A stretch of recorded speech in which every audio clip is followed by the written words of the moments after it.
رحمتوں کا مہینہ، عظمتوں کا سفینہ، زندگی کا قرینہ، روح مکہ مدینہ، آدمی کو بناتا ہے یہ رحمتوں کا مہینہ، عظمتوں کا سفینہ، زندگی کا قرینہ، روح مکہ مدینہ، آدمی کو بناتا ہے یہ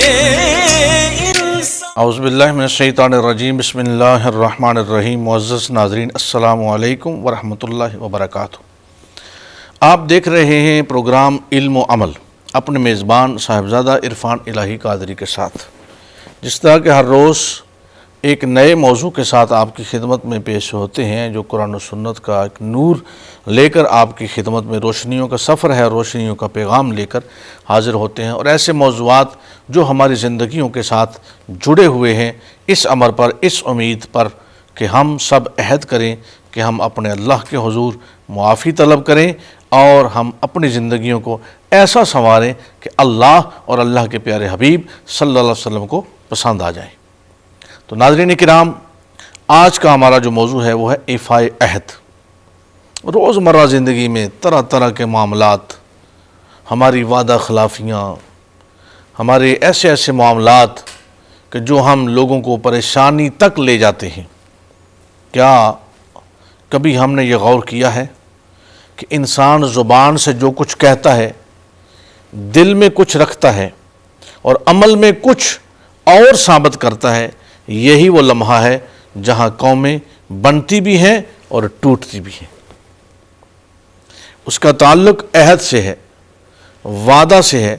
قول سے ہے۔ یہ محض الفاظ نہیں، یہ انسان کے کردار کی شاہ رگ ہے۔ اگر وعدہ وفا بن جائے تو فرد معتبر، معاشرہ محفوظ اور قوم باوقار بن جاتی ہے، اور اگر وعدہ کھوکھلا ہو جائے تو نہ رشتے سلامت رہتے ہیں، نہ اعتماد اور نہ ہی اللہ کی نصرت۔ ناظرین، آج میں آپ سے ایفائے عہد پہ بات کرنا چاہتا ہوں، کیونکہ یہ وہ قدر ہے جس کے ٹوٹنے سے ضمیر زخمی ہوتا ہے اور جس کے نبھانے سے انسان خود اپنے سامنے سرخرو ہو جاتا ہے۔ ایفائے عہد کیا ہے؟ ایفائے عہد کا مطلب کیا ہے؟ ایفائے عہد کسے کہا جاتا ہے؟ کیوں اس پہ اتنا زور دیا جا رہا ہے؟ تو ایفائے عہد جو کہا اسے نبھایا جائے، جو زبان سے بات کی جائے اسے دل سے نبھایا جائے، جو مانگا گیا اسے پورا کیا جائے، اور جو ذمہ داری لی اس سے پیچھے نہ ہٹا جائے۔ یہ صرف دوسروں سے کیا گیا وعدہ نہیں، یہ اپنے رب سے، اپنے ضمیر سے اور اپنی ذات سے کیا گیا عہد بھی ہے۔ ایک بندہ، اس کو عہدہ ملتا ہے، ذمہ داری ملتی ہے، اگر وہ اس کو مکمل طریقے سے اپنی ذمہ داری کو صحیح طریقے سے سر انجام نہ دے تو یقیناً وہ اپنے رب کے ساتھ اور اس ادارے کے ساتھ، اس جو ہے گھر کے ساتھ، دوستوں کی مجلس کے ساتھ، وہ بندہ وعدہ نہیں نبھا رہا۔ اب بعض چیزیں ایسی ہیں، دو طرح کی چیزیں ہوتی ہیں۔ ایک تو یہ کہ وہ ٹائم کی پابندی نہیں کرتا، وقت پہ آتا نہیں، وقت پہ بات نہیں کرتا، یہ بندوں کے ساتھ۔ اچھا، صرف یہ بندوں کے ساتھ نہیں ہے، یہ اللہ کے ساتھ بھی ہے،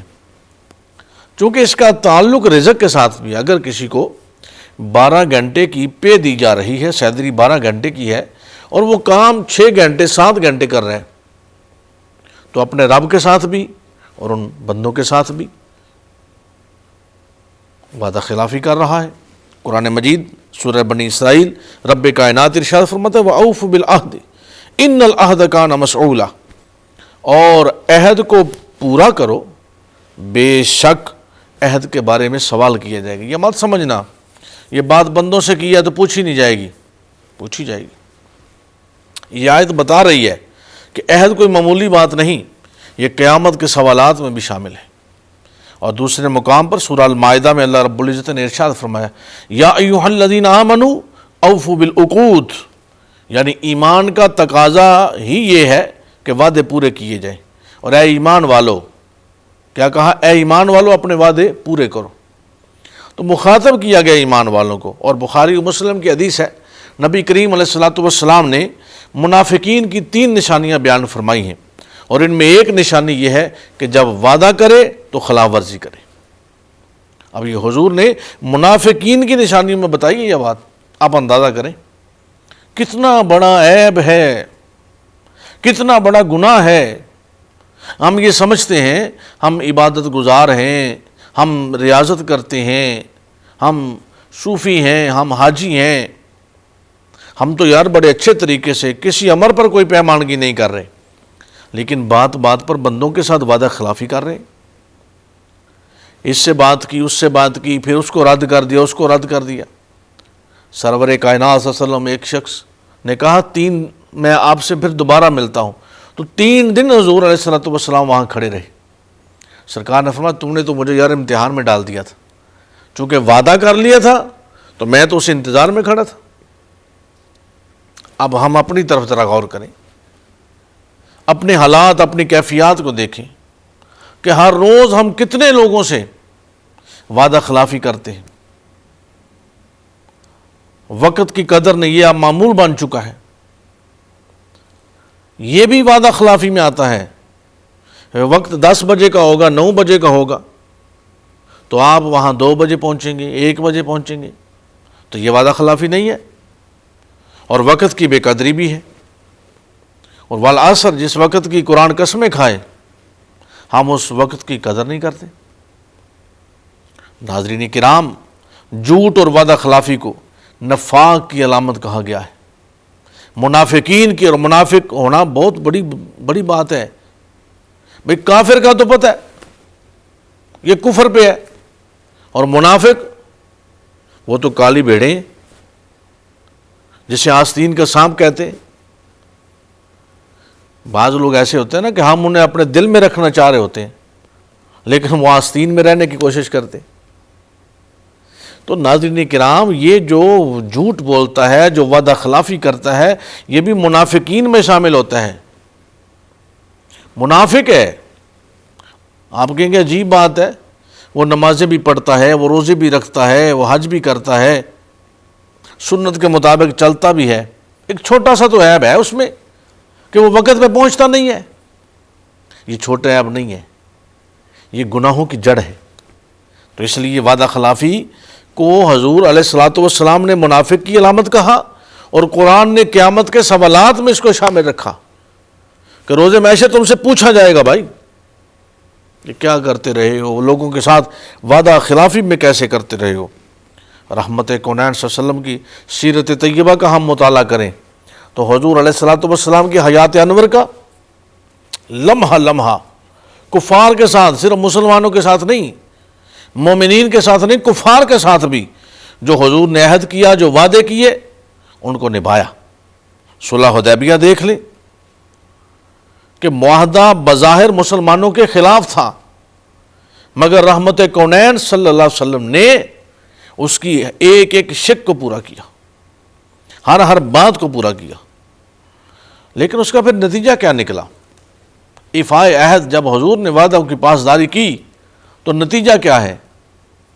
کہ پھر لوگ جوک در جوک مسلمان ہو رہے ہیں۔ اس کا نتیجہ کیا ہے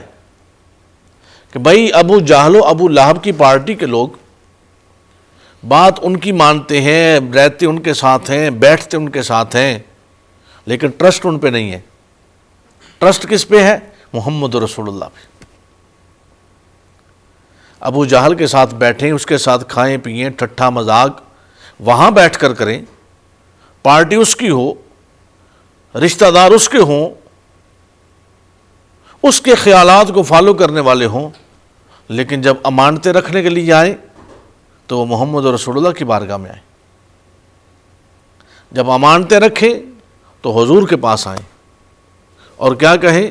کہ کبھی ہم نے آپ کو جھوٹا نہیں دیکھا، آپ صادق بھی ہیں، امین بھی ہیں۔ ابو لہب جیسا بدبخت یہ کہنے پر مجبور ہو جائے کہ گو میں محمد صلی اللہ علیہ وسلم کے ساتھ مخالفت رکھتا ہوں، عداوت رکھتا ہوں، ان کی بات نہیں مانتا، لیکن اس جیسا انسان کوئی نہیں۔ یہ ہے معاشرتی حقوق۔ ہم معجزات سنتے ہیں، معجزات پڑھتے ہیں، کوئی شک نہیں اللہ کے نبی کا مقام ہے۔ ہم 23 سالہ حیات نبوت کا ذکر کرتے ہیں،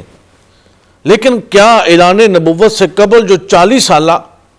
حیات رسول ہے، کیا نبی پاک صلی اللہ علیہ وسلم اس میں نبی نہیں ہے؟ تو کوئی بھی اس بات کا انکار نہیں کر سکتا، کیونکہ حضور تو ازل سے نبی ہیں۔ اب اگر وہ 40 سالہ حیات طیبہ کو ہم دیکھیں، نبوت کا اعلان کرنے سے قبل جو حیات مصطفیٰ کا نور ہے وہ کیا ہے؟ تو وہ صداقت ہے، وہ وعدوں کی پاسداری ہے، وہ امانت داری ہے، وہ دیانت داری ہے، وہ حضور علیہ الصلوۃ والسلام کا حسن معاشرت ہے، لوگوں کے ساتھ اچھا رہن سہن ہے، لوگوں کے ساتھ اچھا کلام ہے۔ اور اس وقت مسلمان تو نہیں ہے، کفار کے ساتھ میرے نبی کا رہن سہن ایسا ہے، ہم ہلکے سے کہتے چھوڑیں جی اس بندے کو چھوڑیں، یہ کو بندہ ہے، چھوڑیں جی اس کو بھی چھوڑیں، یہ کو بندہ ہے، میں نے اس کے ساتھ بات کی تھی، وعدہ کیا تھا، چھوڑیں، اس کے وعدے کی کیا بات ہے؟ اللہ کے نبی نے تو کافروں کے ساتھ وعدہ کر کے نبھایا ہے، اللہ کے نبی نے تو کافروں کی امانتوں کے اس حال میں سنبھالا کہ ہم آج اکثر دیکھنے میں یہ آتا ہے، لوگ ہمارے پاس آتے ہیں، یہ سوال لے کر بھی آتے ہیں، یہ باتیں بھی پوچھتے ہیں، دعا کے لیے بھی آتے ہیں کہ اگر کسی نے علاقہ چھوڑنا ہو، شہر چھوڑنا ہو، ملک چھوڑنا ہو، تو وہ کیا کرتا ہے کہ اگر لوگوں کے ساتھ اس کا کوئی لین دین ہے تو کسی کو بتاتا ہی نہیں، ملک چھوڑ دیتا ہے، علاقہ چھوڑ دیتا ہے، شہر چھوڑ دیتا ہے۔ اور اکثر اوقات ایسا بھی دیکھنے میں آیا ہے کہ اگر کوئی کہیں جانے کا ارادہ رکھتا ہو تو پھر وہ کیا کرتا ہے، 50,000 اس سے لیتا ہے، لاکھ اس سے لیتا ہے، 2 لاکھ اس سے لیتا ہے، بڑا اعتماد بناتا ہے، چونکہ اس معاشرے کا حصہ ہوتا ہے، وہاں رہ رہا ہوتا ہے، سب سے اکٹھا کرتا ہے اور پھر وہ ملک بدر ہو جاتا ہے، وہ علاقہ چھوڑ دیتا ہے، تارک وطن ہو جاتا ہے۔ لیکن آپ اندازہ فرمائیں کہ رحمت کونین صلی اللہ علیہ وسلم کے جس ذات کے لیے مکہ المکرمہ کی گلیوں میں چلنا پھرنا تنگ کر دیا گیا ہو، جس کا وہاں رہنا محال کر دیا گیا ہو، ان حالات میں کہ جب رحمت کونین صلی اللہ علیہ وسلم مکہ المکرمہ کو چھوڑ کر یثرب کو قدم بوسی کا شرف بخشنے کے لیے اور مدینہ النور بنانے کے لیے تشریف لے جا رہے ہوں، تو ان حالات میں رحمت کونین صلی اللہ علیہ وسلم، بڑے بڑے ہم نے لوگ دیکھے کہ جو ان حالات میں پائی پائی اکٹھی کر کے بھاگتے ہیں، لیکن محمد رسول اللہ صلی اللہ علیہ وسلم کا اسوہ یہ ہے کہ فرمایا علی اس بستر پر آرام فرماؤ، لیٹ جاؤ، اور یہ فلاں فلاں کی امانتیں ہیں، صبح ان کو لوٹا کر واپس کر کے پھر مدینہ طیبہ آ جانا۔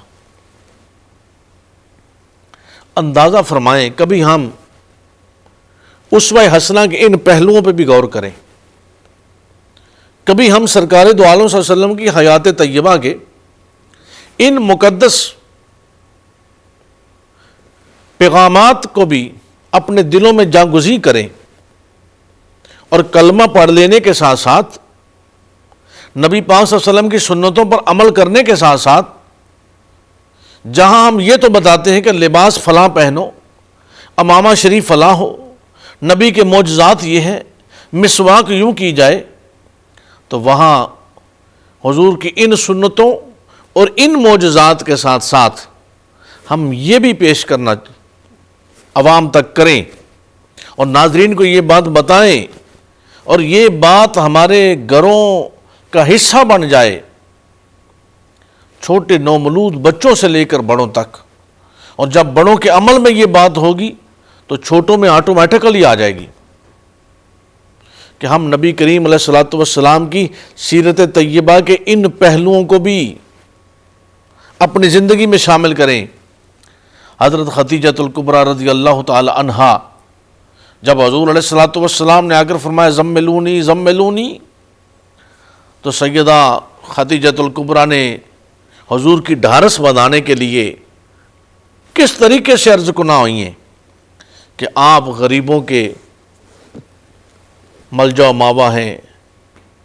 دکھیوں کے دکھ سنتے ہیں، لوگوں کے ساتھ وعدوں کی پاسداری کرتے ہیں۔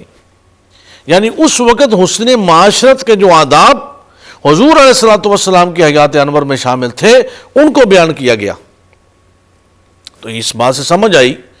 کہ یہ چیزیں اللہ کے نبی کو پسند ہیں اور وہی اللہ کو پسند ہے، اور وحی کے آغاز کے ساتھ ہی ان چیزوں کا ذکر کیا گیا تو یقیناً وہ چیزیں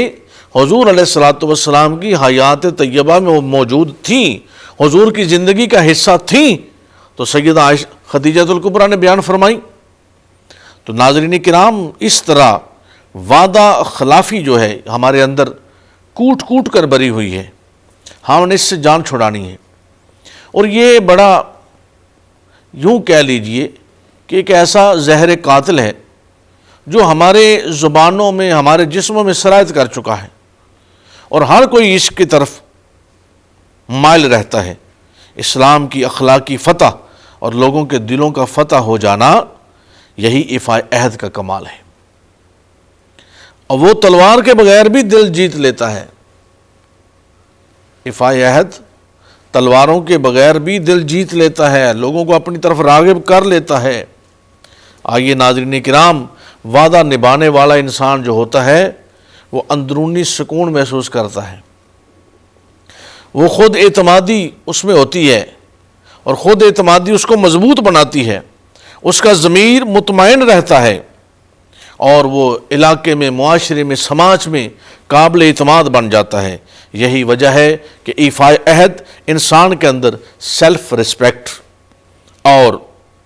جو ہے انر پیس پیدا کرتی ہے، اور وعدہ توڑنے والا ہر وقت احساس جرم میں مبتلا رہتا ہے، سٹریس، ڈپریشن، ذہنی دباؤ، ضمیر مطمئن نہیں ہوتا، ہر وقت کی پریشانی اس پر رہتی ہے، اور آہستہ آہستہ لوگوں کا اعتماد اس سے اٹھ جاتا ہے۔ ناظرین، نفسیات کہتی ہے آج کی کہ جو شخص بار بار وعدہ توڑتا ہے وہ لاشعوری طور پر خود کو کم تر سمجھنے لگتا ہے، خود سے ہی۔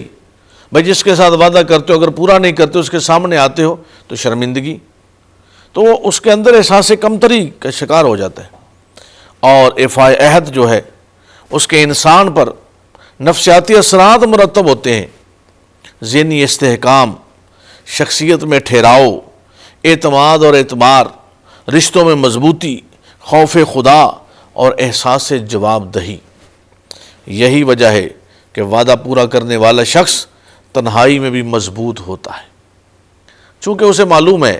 کہ میں جو کہہ رہا ہوں وہ کر رہا ہوں۔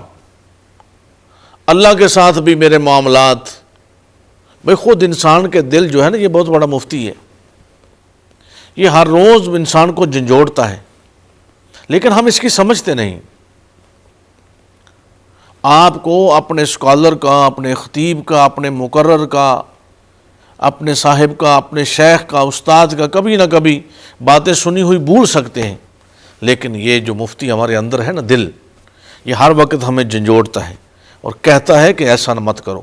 یہ تم غلط کر رہے ہو۔ تو اس لیے ناظرین کرام، قوموں کی بقا نعروں سے نہیں، وعدوں کی وفا سے ہوتی ہے۔ اللہ ہمیں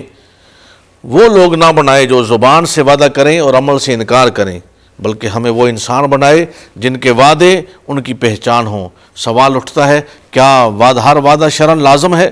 ہر جواب اس کا یہ ہے، ہر وہ وعدہ جو ظلم، گناہ یا ناجائز کام پر مبنی نہ ہو، اسے پورا کرنا شرعاً لازم اور اخلاقاً فرض ہے۔ تو اس لیے آئیے ناظرین کرام، ہم ایفا عہد کی پابندی کریں، اپنے وعدوں کی پاسداری کریں اللہ تبارک و تعالیٰ، پھر ہم اپنے رب سے بھی وعدہ کریں توبہ کا،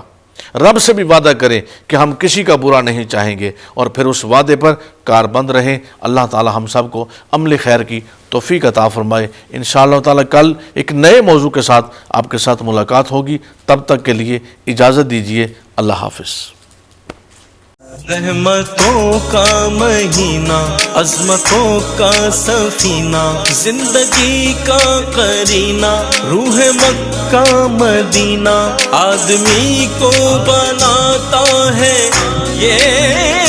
انسان۔ رحمتوں کا مہینہ، عظمتوں کا سفینہ، زندگی کا قرینہ، روح مکہ مدینہ، آدمی کو بناتا ہے یہ